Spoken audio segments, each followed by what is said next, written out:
It was full steam ahead on the island of Sodor. All the engines were running on time. They wanted to finish their work quickly because tonight was Halloween. The engines loved seeing the children in their Halloween costumes. And the engines loved to hear tales of ghostly engines and scary steam trains.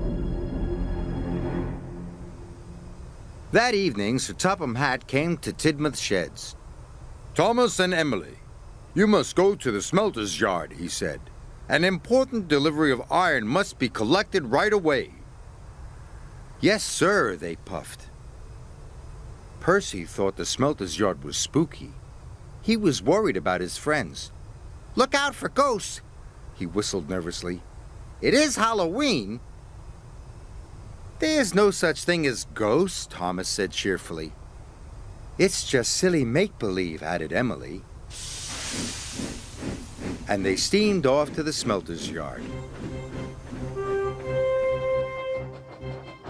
The sun was setting, and it was getting dark.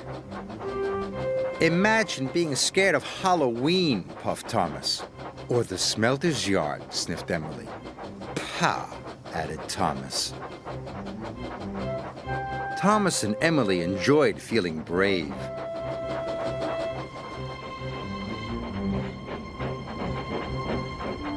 But when they got to the smelter's yard, it was very spooky. "Oh my," whispered Emily. "Oh dear," hissed Thomas. They puffed slowly through the piles of jagged steel and twisted scrap. The air grew hotter and the smoke grew thicker. Harry and Bert were lurking nearby. The two Diesels saw the chance to scare a couple of steamies. When Thomas and Emily rolled by, they moaned and groaned. It sounded spooky. "What was that?" snapped Emily. "You said there was no such thing as ghosts." "Silly make-believe, you said," gasped Thomas. Suddenly, a freight car began to shudder and shake. "Cinders and ashes!" cried Thomas. "Help!" wailed Emily. "It's a ghost! Let's get away from here!" They didn't know Harry and Bert had been bumping the flatbed's buffers. The two naughty Diesels were having great fun. Thomas and Emily pulled up to the smelting shed. They gasped at the ghostly shadows and fizzing sparks. Their wheels felt as if they were frozen, but they had to go inside. "I hope the ghost hasn't gone in there," quaked Thomas. "Me too," quivered Emily. And they both rolled slowly into the smelting shed.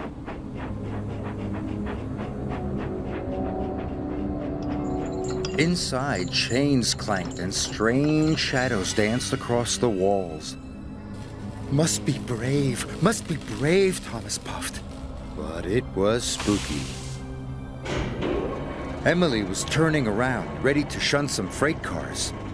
Suddenly, a great whoosh of sparks lit up the shed. "Bust my buffers!" cried Emily. Emily was scared. She didn't notice the huge white tarp. It fell, covering her from funnel to footplate. "The ghost! It's got me!" She steamed away as fast as her pistons could pump. Thomas thought Emily was the ghost, and he raced out of the smelting shed.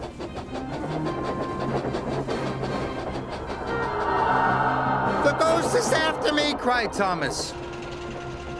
Harry and Bert thought Emily was the ghost too, and they raced away. Thomas was right behind them, and Emily was right behind Thomas.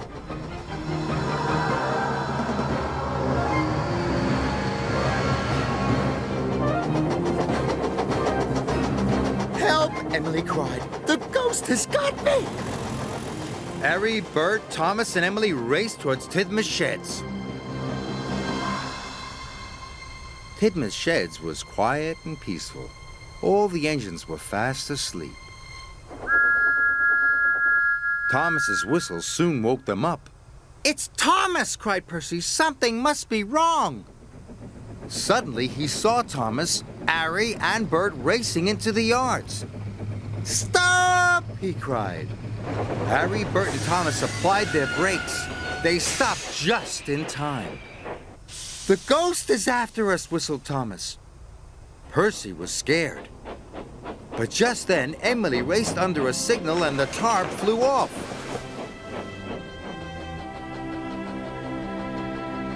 "That's no ghost," said Percy. "That's Emily." The engines didn't feel scared anymore, but they did feel foolish. Sir Topham Hatt arrived wearing his pajamas. "What is all this fuss and bother?" he boomed. "It has caused confusion and delay." "But, sir," cried Thomas, "the flatbeds were rattling." "And we heard moaning," said Emily. "And groaning," added Thomas. Sir Topham Hatt looked at Harry and Bert. "Do you know anything about this?" he asked sternly. "It was us, sir," Bert mumbled.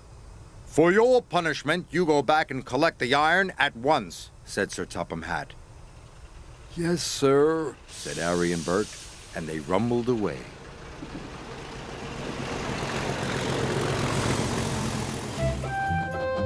Whenever Thomas and Emily went back to the smelter's yard, they knew there was nothing to be scared of. After all, there is no such thing as ghosts. It was all silly make-believe.